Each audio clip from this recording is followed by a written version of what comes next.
সেন্টেন্সের basic structure সেটা হচ্ছে subject plus verb plus object plus extension. আসলে তুমি যদি সাবজেক্ট এবং অবজেক্টকে চিনতে না পারো তাহলে তুমি কখনোই একটা সেন্টেন্স ভালোভাবে লিখতে পারবে না। ভালো লিখতে না পারলে খাতায় মার্ক পাওয়া কিন্তু তোমার জন্য অনেক কঠিন হয়ে থাকবে। অনেকেই সাবজেক্ট কোনটা এবং অবজেক্ট কোনটা এটা চিনতে পারো না। তো আজকে এই ভিডিওতে আমি ক্লিয়ার করে দিব কিভাবে তুমি সাবজেক্ট এবং ভার্ব খুবই সহজেই চিনতে পারবা। তো আমাদের মেইন বেসিক স্ট্রাকচার হচ্ছে subject plus verb plus object plus extension. এইটা হচ্ছে সেন্টেন্স স্ট্রাকচার, এভাবেই আমাদের সেন্টেন্সগুলো লিখতে হয়। তো প্রথমে আসি সাবজেক্ট বা কর্তা, বাংলায় যাকে বলা হয়, এটা কাকে বলে? একটা সেন্টেন্সে বা বাক্যে যিনি ক্রিয়া সম্পাদন করেন তাকে হচ্ছে সাবজেক্ট বলে, অর্থাৎ যার মাধ্যমে কাজটা হয় বাক্যে সেটাই হচ্ছে সাবজেক্ট। ভার্বটা কি? ভার্ব পার্টস অফ স্পিচে আমরা শিখেছি, যদি কেউ অথবা না দেখে থাকো তাহলে আমার ভিডিওটা গিয়ে দেখে আসবে। যে ওয়ার্ড দ্বারা কোনো কাজ করা বোঝায় তাকে কিন্তু ভার্ব বা ক্রিয়া বলে। আর অবজেক্ট কি? অবজেক্ট হচ্ছে কর্ম। সাবজেক্ট যার মাধ্যমে ক্রিয়া সম্পাদন করে সেটাই হচ্ছে অবজেক্ট। এক্সাম্পলগুলো দিলেই তোমরা বুঝতে পারবা। সেটা হচ্ছে, প্রথম এক্সাম্পলটা দেখো, আই ইট রাইস। এখানে আইটা হচ্ছে সাবজেক্ট, ইটটা হচ্ছে ভার্ব, রাইস হচ্ছে অবজেক্ট। এই সাবজেক্ট এবং অবজেক্টের কথা যে বললাম, এটা আমরা কিভাবে নির্ণয় করতে পারবো তার জন্য একটা চমৎকার সূত্র আছে, সেটা আমি তোমাদেরকে বলছি, যেটা মনে রাখতে হবে সবসময়, এবং মনে থাকলে তুমি অবশ্যই সাবজেক্ট এবং অবজেক্ট নির্ণয়ের যে সমস্যা তোমার, এটা অবশ্যই দূর হয়ে যাবে। সাবজেক্ট বের করতে পারবো আমরা এইভাবে যে ভার্বকে কে অথবা কারা দিয়ে প্রশ্ন করলে যে উত্তর পাওয়া যাবে সেটাই হচ্ছে সাবজেক্ট। আর ভার্বকে যদি কি অথবা কাকে দিয়ে প্রশ্ন করি তাহলে যে উত্তর পাওয়া যাবে সেটাই হচ্ছে অবজেক্ট। তাহলে এক্সাম্পলগুলো আমরা দেখে নেই। প্রথমটা হচ্ছে আই ইট রাইস। এই আই ইট রাইসের ইড হচ্ছে আমাদের ভার্ব। এই ভার্বকে যদি কে অথবা কারা দিয়ে প্রশ্ন করি তাহলে কি পাবো আমরা? সাবজেক্ট পাবো। তাহলে ইড হচ্ছে খায়, তাহলে প্রশ্ন যদি করি কে খায় অথবা কারা খায়, উত্তর আসবে আই। তাহলে আই হচ্ছে আমাদের সাবজেক্ট। ইট মানে খায়, খায়কে যদি এবার কি অথবা কাকে দিয়ে প্রশ্ন করি তাহলে যে উত্তর পাওয়া যাবে সেটাই অবজেক্ট। তাহলে খায় কি খায় অথবা কাকে খায়, উত্তর আসছে রাইস, মানে ভাতকে খায়। তাহলে এই ভাত বা রাইস হচ্ছে আমাদের অবজেক্ট। আশা করি বিষয়টা বুঝতে পারছো। দ্বিতীয় উদাহরণগুলো দিয়ে বিষয়টা আরো ক্লিয়ার হয়ে যাবে। দ্বিতীয় উদাহরণ হচ্ছে ঋতু ড্রোস ফ্লাওয়ার।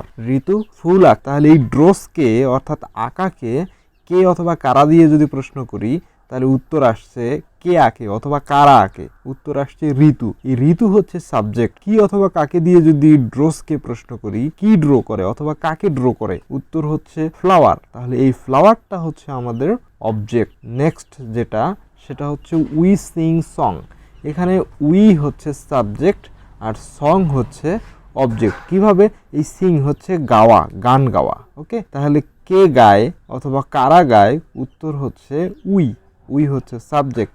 এবার কি অথবা কাকে গায়, উত্তর হচ্ছে সং। তাহলে এই সং হচ্ছে অবজেক্ট। নেক্সট এক্সাম্পল দেখো, father give me a pen. এই গিভস হচ্ছে আমাদের ভার্ব। এই ভার্বকে যদি কে অথবা কারা দিয়ে প্রশ্ন করি তাহলে কে গিভ অথবা গিভ মানে হচ্ছে দেয়, কে দেয় অথবা কারা দেয়, উত্তর হচ্ছে ফাদার। এবার দেখো অবজেক্ট বের করব। গিভকে যদি কি দিয়ে প্রশ্ন করি উত্তর আসে কি গিভ, কি দেয়, উত্তর হচ্ছে পেন। এই পেনটা হচ্ছে অবজেক্ট।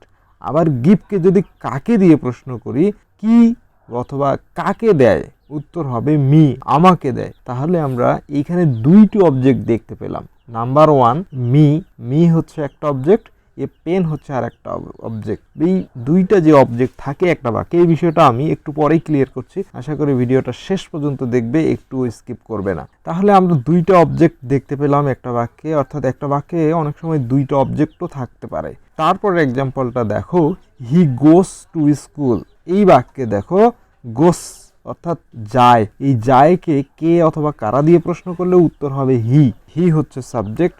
আর কি অথবা কাকে দিয়ে প্রশ্ন করলে কি উত্তর আসছে গোস। কি যায় অথবা কাকে যায়, কোনো উত্তর আসছে না। তাহলে এই বাক্যটিতে কোনো অবজেক্ট নেই। হি গোস টু স্কুল বাক্যে কোনো অবজেক্ট নেই। তাহলে টু স্কুলটা কি? এই টু স্কুল হচ্ছে এক্সটেনশন, অর্থাৎ এই বাক্যটার অতিরিক্ত অংশ। তাহলে আমরা একটু আগে যে জিনিসটার কথা বললাম যে একটা সেন্টেন্সে দুটো অবজেক্ট থাকতে পারে, সেটা হচ্ছে father give me a pen.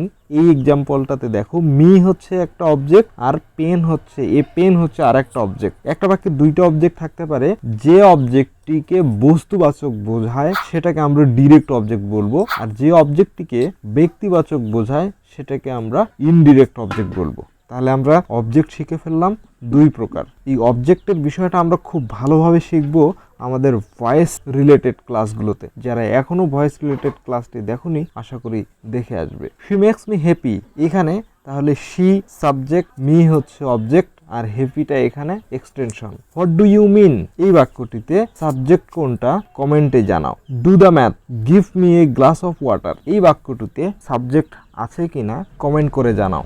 যারা বিষয়টি জানো না তাদের জন্য বলছি, ডু দ্য ম্যাথ এই বাক্যটিতে কোনো সাবজেক্ট নেই, সাবজেক্ট উজ্জ্ব অবস্থায় আছে। অর্থাৎ একটা বাক্য সাবজেক্ট ছাড়াও কিন্তু হতে পারে, কিন্তু অবশ্যই ভার্ব থাকবে, বাক্যটিতে ভার্ব থাকতেই হবে, না হলে ভার্ব ছাড়া একটা বাক্য হতে পারে না। Give me a glass of water, এখানে গিভ অর্থাৎ ভার্ব দিয়ে শুরু হয়েছে বাক্যটি, এখানেও সাবজেক্ট উজ্জ্ব রয়েছে। ভিডিওটা শেষ পর্যন্ত দেখার জন্য ধন্যবাদ। আশা করি কিছু শিখতে পেরেছো, তার জন্য একটা অবশ্যই লাইক করে দিও, নতুন হয়ে থাকলে সাবস্ক্রাইব করবা এবং সাথে সাথে বেল বাটনটি অন করে দিও, এবং পুরাতন হয়ে থাকলে অবশ্যই ধন্যবাদ।